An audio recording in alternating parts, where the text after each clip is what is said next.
Right, so magandang umaga po sa ating lahat para po sa ating Bible knowledge of the day sa araw na ito. Proverbs 13:15, good understanding giveth favor, but the way of the transgressors is hard. Napakaganda pong talata na sinulat po ni Hari Solomon na sabi niya, of course to the guidance of the Holy Spirit of God, good understanding giveth favor. So, ang isang may pangunawa, magandang pangunawa, ay nagbibigay ng pabor or favor sa iyo, yung kaaya-aya sa iyo. Pero yung daanan ng isang mga makasalanan ay mabigat.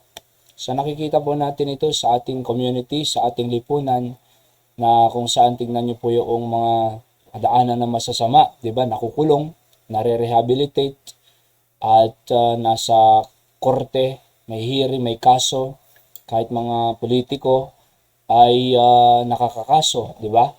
So walang sinasanto. Oho, ang batas, kapatid. Kaya nga mahirap, sabi niya eh. Ang way ng transgressors ay mahirap.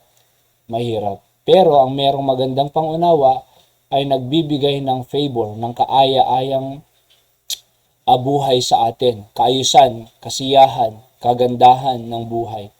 So, kinakailangan po natin ng good understanding. Saan po natin makukuha ang good understanding? Sabi ng Bible ay dito rin po sa kanyang salita, sa salita ng Diyos. Alright?